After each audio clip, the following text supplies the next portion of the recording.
Hello dear students, आप सभी का हमारे चैनल पे स्वागत है। दोस्तों, जैसा कि आप लोग इस बुक को देख रहे हैं तो दोस्तों ये है समुद्रन का गैस पेपर जो कि क्लास 10th के लिए है। यहाँ पर जो समुद्रन का बुक है ये 2021-22 का बुक है और इस बुक से मैं बहुत अच्छे अच्छे लेवल का क्वेश्चन में इस वीडियो के माध्यम से आप लोग को बताऊँगा। आज मैं इस वीडियो के माध्यम से विज्ञान के जितना भी ऑब्जेक्टिव क्वेश्चन है जो आपके एग्जाम के लिए बहुत ही इंपॉर्टेंट है उस प्रकार के क्वेश्चन बताऊँगा। और अगर यदि आप लोग इस बुक के पीडीएफ को पाना चाहते हैं तो दोस्तों आप लोगों को सिंपल सा करना क्या है, आप लोग हमारे टेलीग्राम चैनल ज्वाइन कर लीजिए। वहां से इसका फुल पीडीएफ में फ्री ऑफ कॉस्ट दे दूंगा। ठीक है दोस्तों, ये है आपका समुद्रन का बुक जो कि यहाँ पर हर एक चीज एकदम दिया हुआ है। दोस्तों मैं यहाँ पर छाट के कुछ क्वेश्चन लाया हूँ दोस्तों, जैसा कि आप लोग यहाँ पर देख रहे हैं जो कि बहुत ही ज्यादा इंपॉर्टेंट है। यही नहीं और भी बहुत सारा प्रश्न है जैसा कि आप लोग देख रहे हैं। मेरे क्वेश्चन को बहुत आसान तरीके से और इजी तरीके से बताऊंगा और ये बहुत ही महत्वपूर्ण प्रश्न पत्र है जो कि झारखंड बोर्ड के लिए बहुत ही ज़्यादा इंपॉर्टेंट है। यह है समुद्रन क्लास 10th के लिए जो कि यहाँ पर देख सकते हैं हर एक चीज़। यह है 2021-22 का, ये भी आप लोग देख सकते हैं। तो चलिए स्टार्ट करते हैं और यहाँ पर जितना भी प्रश्न है हर एक प्रश्न को देख लेते हैं। दोस्तों यहाँ पर पहला क्वेश्चन आप लोगों से क्या पूछा गया आप लोग देख सकते हैं। यहाँ पर पूछा गया है कि यदि आपतन कोण का मान अगर 60 डिग्री हो तो परावर्तन कोण का मान क्या होगा। दोस्तों एक नंबर के क्वेश्चन के कॉन्सेप्ट को समझिए, आपको आराम से बन जाएगा। ठीक है दोस्तों, प्रकाश के परावर्तन का नियम आप लोग पढ़ चुके होंगे। प्रकाश के परावर्तन का नियम क्या कहता है, जो आपका परावर्तन का जो लॉ है यहाँ पर सेकेंड लॉ कहता है कि आपतन कोण जो है परावर्तन कोण के बराबर होता है। यानी कि यहाँ पर जो आपका दिया हुआ है, क्या दिया हुआ आप लोग ध्यान से देखना। यहाँ पर आपतन कोण आपका कितना दिया हुआ है, आपतन कोण जो है आपका यहाँ पर आपतन एंगल की बात करें तो ये 60 डिग्री दिया हुआ है। तो सिंपल बात है, इसका जो परावर्तन कोण बनेगा कितना डिग्री बन जाएगा, 60 डिग्री बन जाएगा। यानी कि ऑप्शन नंबर 3 आपका बिल्कुल सटीक आंसर हो जाएगा जो कि आप लोग यहाँ पर देख रहे हैं। उसके बाद अगला क्वेश्चन आप लोगों से पूछा गया है कि मुख्य अक्ष के समांतर आने वाले किरणें अवतल दर्पण से परावर्तन के बाद जिस बिंदु पर मिलती है उसे हम लोग क्या बोलते हैं, तो उसे हम लोग फोकस बोलते हैं। ठीक है, जो आपका यहाँ पर मुख्य अक्ष के हैं इसके समांतर जो किरण आती है वो जो परावर्तन होता है उसके बाद वो जिस बिंदु से मिल जाता है वही आपका फोकस से मिल जाता है। ठीक है, उसके बाद अगला क्वेश्चन जो कि एक न्यूमेरिकल क्वेश्चन है, देख सकते हैं कि 3 नंबर वाला प्रश्न है जो कि बहुत ही इंपॉर्टेंट है और ऐसे प्रश्न आपके एग्जाम में पूछे जाते हैं। ठीक है, तो चलिए देखते हैं, इसको समझने का प्रयास करते हैं कि यदि वक्रता त्रिज्या 54 सेंटीमीटर तो फोकस दूरी ज्ञात कीजिए। तो दोस्तों कॉन्सेप्ट को समझिए, आपका आराम से ये बन जाएगा। ठीक है, यहाँ पर 3 नंबर क्वेश्चन हम यहाँ बना दे रहे हैं, ध्यान से सुनिएगा।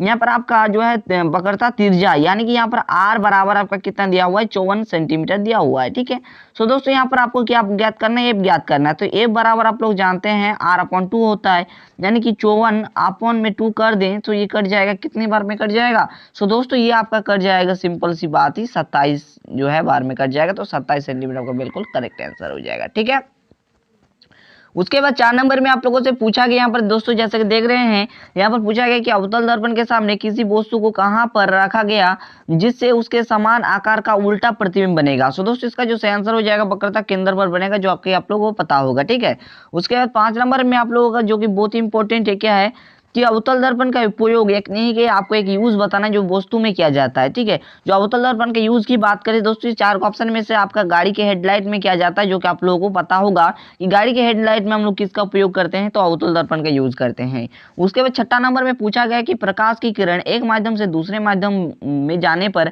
जो मुख्य अक्ष से विचलित होता है वो कौन सी घटना। सिंपल बात है दोस्तों, ये प्रकाश का अपवर्तन है। तो प्रकाश के अपवर्तन का पहला लॉ आप लोग पढ़े होंगे, दूसरा लॉ पढ़े होंगे, इसका भी 2 नियम होता है, 2 लॉ होता है। ठीक है, तो दोनों लॉ को पढ़ लीजिए तो आप लोग आराम से ये बन जाएगा। ठीक है, उसके बाद 7 नंबर में आप लोगों से पूछा गया निम्नलिखित में से किस पदार्थ में प्रकाश की चाल सबसे अधिक होती है। तो दोस्तों प्रकाश की चाल दोस्तों सबसे अधिक होती है हीरा में। दोस्तों आप लोग क्या करिए, NCERT जो बुक है इस बुक को उठा लीजिए और प्रकाश के परावर्तन जो टॉपिक दिया हुआ है वहां पर जाइए। तो दोस्तों हर एक चीज इसका कितना होता है, इसका कितना होता है, इसका कितना होता है और इसका कितना होता है आपको पता चल जाएगा। सो इसका जो करेक्ट आंसर हो जाएगा हीरा का सबसे ज्यादा होता है, जो कि आप लोगों को NCERT बुक में मिल जाएगा। ठीक है, उसके बाद 8 नंबर में यहाँ पर पूछा गया जो कि बहुत ही इंपॉर्टेंट है, यहाँ पर पूछा गया है कि सोलर कुकर में किस दर्पण का यूज करते हैं, तो सोलर कुकर में दोस्तों हम लोग अवतल दर्पण का यूज करते हैं। उसके बाद पूछा गया किसी गोलीय दर्पण तथा किसी पतले गोलीय लेंस दोनों की फोकस दूरी -15 सेंटीमीटर तो लेंस संभवतः किस प्रकार से होगा, तो ये अवतल दर्पण होगा। सो दोस्तों यहाँ पर हम लोग अवतल दर्पण की बात करें तो ये नेगेटिव होता है, और अगर हम लोग उत्तल दर्पण की बात करें ये पॉजिटिव होता है। ठीक है, अगर यहाँ पर प्लस का 15 रहता तो ये वाला हो जाता, अगर नेगेटिव है तो यहाँ पर अवतल दर्पण सटीक आंसर हो जाएगा। ठीक है, तो इसका जो सटीक आंसर हो जाएगा क्या हो जाएगा, अवतल। तो आप लोगों से नेक्स्ट क्वेश्चन यहाँ पर पूछा गया किसी लेंस की क्षमता P तथा उसकी फोकस जो है F है, तो उसके बीच में क्या संबंध बनेगा, तो इसके बीच में जो संबंध बनेगा क्या बनेगा, P बराबर जो बनेगा 1/F बनेगा। इसको आपको अपने खोपड़ी में घुसा लेना है। सो ऑप्शन नंबर ए यहाँ पर बिल्कुल करेक्ट है।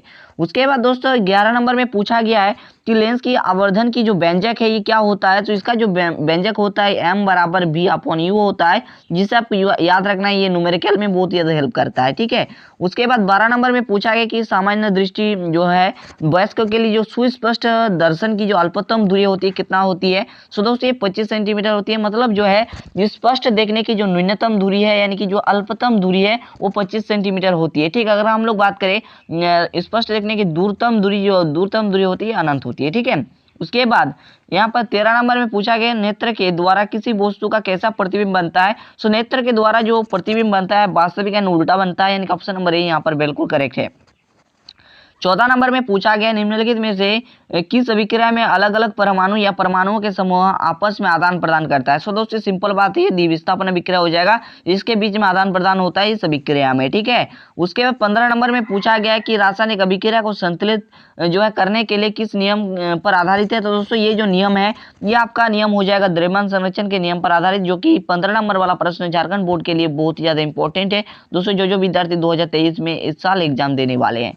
उसके बाद यहाँ पर 16 नंबर में पूछा गया कि उपचयन में होता है। सो दोस्तों एक होता है उपचयन, एक होता है अपचयन। सो दोस्तों उपचयन में क्या होते हैं, अगर बात को बता दूं तो उपचयन में O2 की वृद्धि होती है। अगर बात करें हम लोग अपचयन की, तो अपचयन में क्या होता है, O2 की यहाँ पर कमी होता है। और दोस्तों आगे बात करें उपचयन में, तो यहाँ पर हाइड्रोजन की कमी होती है, और यहाँ पर अपचयन में हाइड्रोजन की वृद्धि होती है। ठीक है, तो यहाँ पर आप लोगों से उपचयन में पूछा गया, तो उपचयन में क्या होता है, ऑक्सीजन की वृद्धि होता है। ऑप्शन नंबर ए यहाँ पर बिल्कुल करेक्ट हो जाएगा। 17 नंबर में पूछा गया कि पदार्थ X के विलयन का उपयोग सफेदी करने के लिए X का नाम क्या होगा। तो दोस्तों जो सफेदी करने के लिए होता है तो यहाँ पर आपको उस विलयन का नाम क्या होगा बताना है। तो इसका सटीक आंसर हो जाएगा कैल्शियम ऑक्साइड। ठीक है, उसके बाद आपका 18 नंबर के लास्ट क्वेश्चन पूछा गया है कि धातु के ऑक्साइड की प्रकृति क्या होती है। तो इसका क्षारीय प्रकृति क्या होता है। Option number B correct option हो जाएगा। तो दोस्तों PDF पाना है तो दोस्तों हम लोग हमारे टेलीग्राम चैनल को ज्वाइन कर लीजिए, और ये बहुत ही महत्वपूर्ण प्रश्न पत्र था जो मैंने बहुत अच्छे तरीके से और इजी तरीके से आप लोगों को बताया। दोस्तों मिलते हैं अगले वीडियो पे, तब तक के लिए थैंक यू, जय हिंद।